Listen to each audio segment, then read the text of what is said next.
Broadcasting live from an Airstream somewhere in Tornado Alley, bringing you the people, places, and stories from the Panhandle to the Red River. This is your Only in Oklahoma show. And welcome to the show. Today we are talking about cutting-edge technology in Claremore, Oklahoma. And no, I'm not talking about the barber shop. I'm Brett. And I am Harley. You're not talking about the barber shop? Well, because it's cutting edge? Yes, they have a barber shop. I think that's part of the no-go in our current political environment. I'm looking at a situation that is in definite need of a go, and I'm getting there. Dude, I really need a rock-solid shave and haircut. Yeah, you're starting to look like Doc Brown a little bit.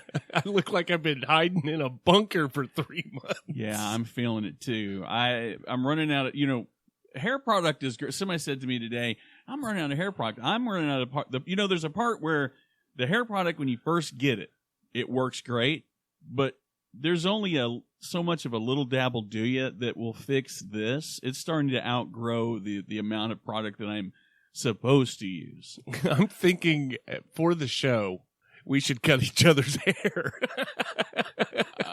No, because you're not used to cutting hair, having a haircut with actual like a full head of hair. I'm good at trimming like my chest hair. No, you're not. I've seen it. So that's what we're up to. I think we're getting a little slap happy down here in the basement. Down here in Bunker 31, here at Outpost 31. So yeah, we had a chance to talk to Andy McDowell. They're doing some really cool things at Nxtnano in Claremore. I had no idea that they were even doing it. I mean, I didn't know nanotechnology. When you say nanotechnology, I honestly, I think of Batman. I think of, crazy super costumes. You just watched a movie called Bloodshot where the basic principle is nanotechnology regeneration. Right. But we're not there. Right. But they're doing some really cool things in Claremore. Yeah. I'm super impressed. We've got that interview coming up with Andy right now. Well, we all know that Claremore, Oklahoma sets the standard for everything hospitality, but did you know that Claremore is also on the cutting edge of science and technology? And joining us today is the Director of Sales for Nxtnano. Welcome to the show, Andy McDowell. Thanks for having us on, guys. Appreciate it. So, Andy, first things first, when you think nanotechnology, the first thing I think about is Wayne Enterprises or Batman.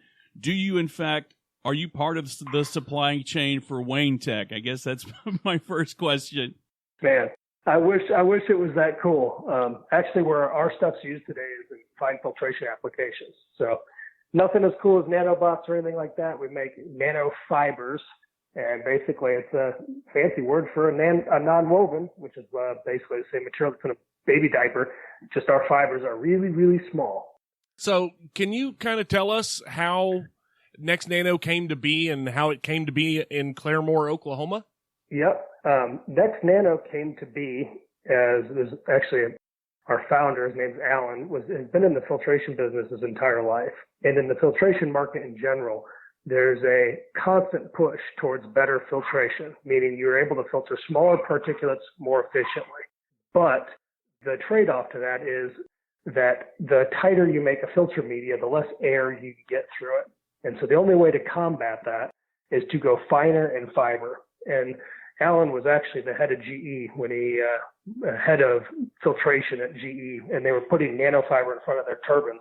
But the process hadn't quite been perfected yet. And so then when he left GE, he spent a bunch of time kind of researching this and figuring it out on his own, and bumped into some technology that he thought, hey, if this could be scaled, it would really make nanofiber accessible to the general market. And so he started working on that, then went out for investment.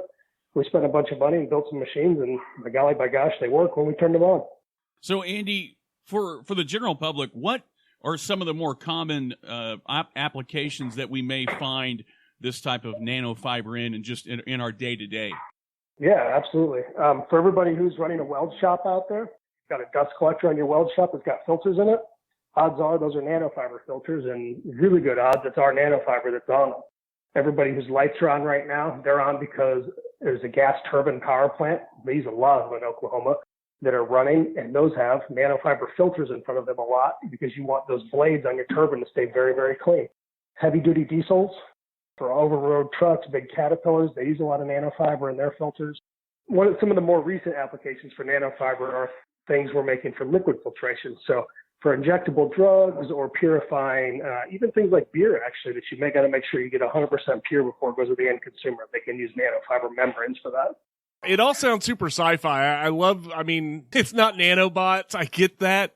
But some of the applications that you guys are involved in, it's really kind of cutting edge, and we're super impressed. But I think one of the things that impresses us more is during this particular outbreak, this pandemic, you guys have really switched gears and are making something a little bit outside of the normal range, or kind of just shifting your production to more of that. Yeah. Can you tell us about this?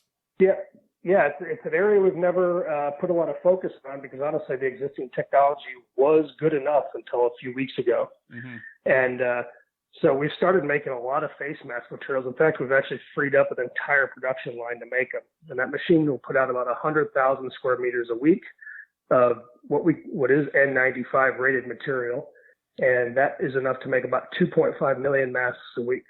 Well, you see a lot of people making masks at home, which I think in theory and by design, that's a great idea, but it doesn't really have the functionality. Again, the N95 is probably the unicorn of face masks. So I get where people are going by just doing what they can, but we really have a shortage of the products that you're trying to provide right now. I think that's really what we need the most. I totally agree. The things you're going to find in your house, like a cotton T-shirt or gauze, have very, very poor filtration performance where you're talking submicron type particles, which is what you're trying to filter when you're trying to catch cough droplets that would contain viruses. We do supply these materials to the big companies who would make real proper N95 respirators out of them. Mm-hmm. But right now they've got supply constraints all over the place, and it's nothing to do with the fine filter media like we make. Things like elastic bands and metal nose clips. Right. And so, and while we wait for those guys to catch up, we've actually just made this material available to anybody and everybody who wants to buy it to be able to make a face mask in their living room or their kitchen or at the hospital or whatever. Well, there's a lot of, I work for a home improvement company here.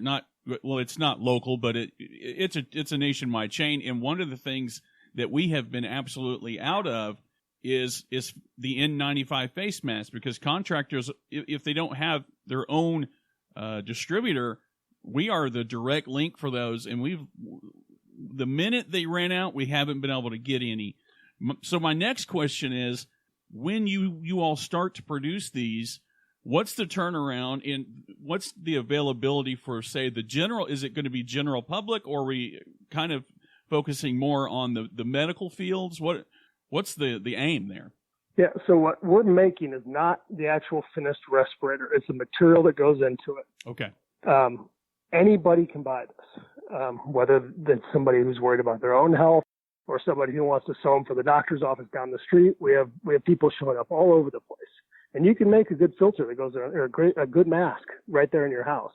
So, yeah, of course, our long-term customers, as they bring more capacity on and fix these supply constraints, we will shift those materials to them. But until they catch up, there's no sense in holding out these materials from everybody else that can use them to make a heck of a lot better masks than what they can make around their house.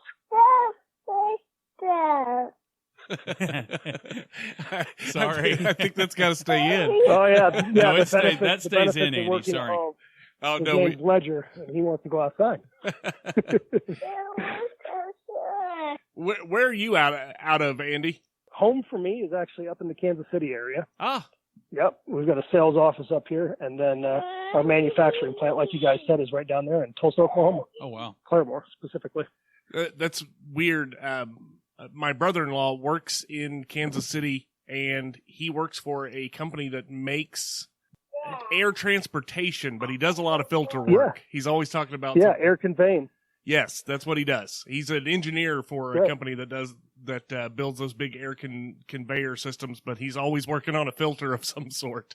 kind of small world. Yeah, all those. Some of those are probably our materials, I bet. Probably. So, Andy, if people want to get a hold of these products to make better masks, what is the best way to do that through Nxtnano? What steps need to be taken there? So we've actually partnered with one of our customers, a company called Filti. And Filti uses our materials in high-end washable filters for your home. And they're set up to deal with these business-to-consumer transactions, whereas Nxtnano's not. And so right now, they're just distributing all these through their website. And their website is Filti, Filti. And it's really easy to identify if you're in the right spot. The website will be blue, and there'll be this little green animated-looking filter guy. If you see that, you're in the right spot. And there'll be a pop-up that says, hey, if you're looking for face mask material, click here. Okay, that's perfect. That gives us the exact location we need to go to if we're in the market for some of this next level material.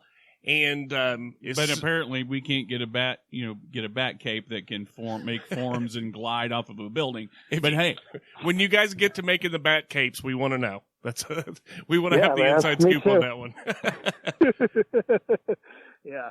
Well, Andy, there are some really cool emerging things, where they're using composites, but it's just getting started, really. So for now, we're going to continue operating in the filtration division.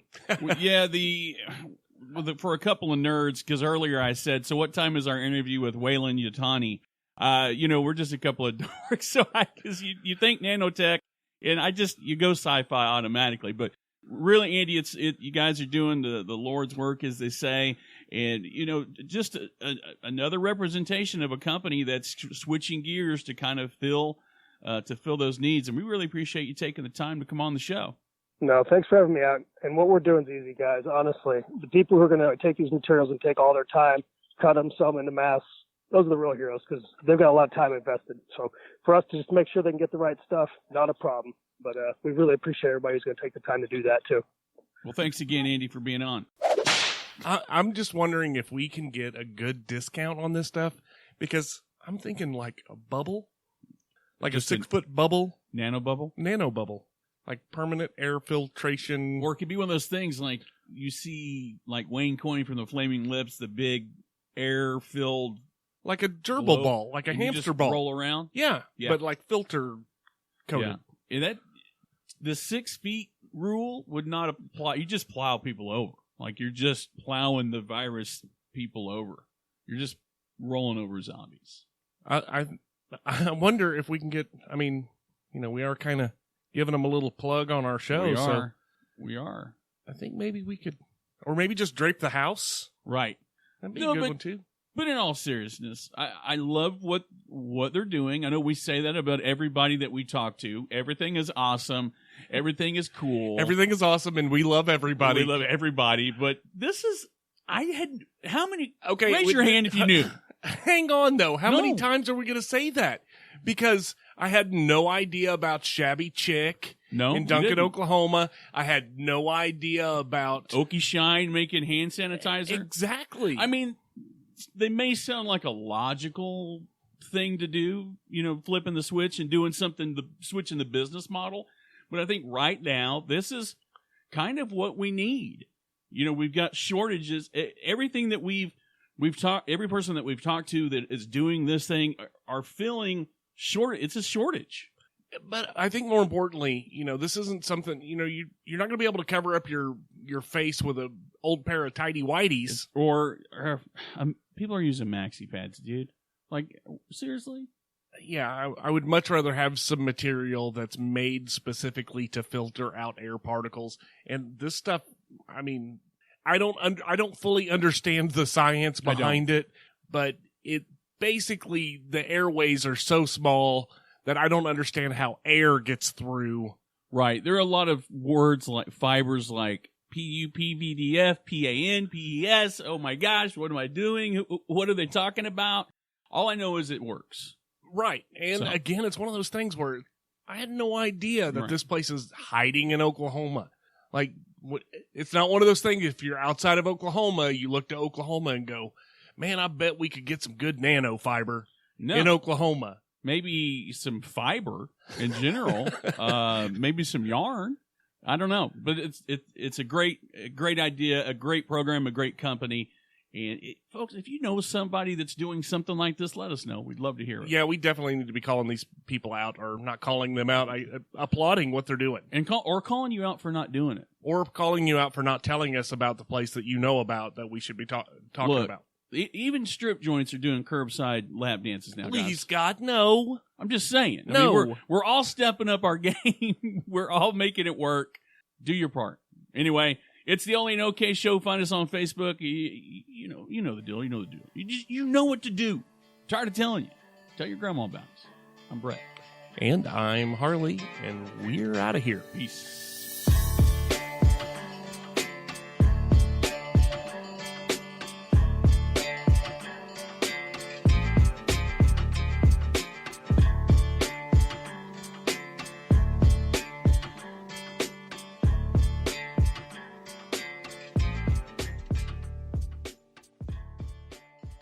I'm sorry, I can't. You gotta take the freaking headband off, dude. You look like one of those. Like you're a prepper. You look like the guy. Hang on. No, you can't do it. To go over that way at the same time. If it did, I quit. Let's go, man. What are we doing? Okay. Welcome to the show. Where's the show going?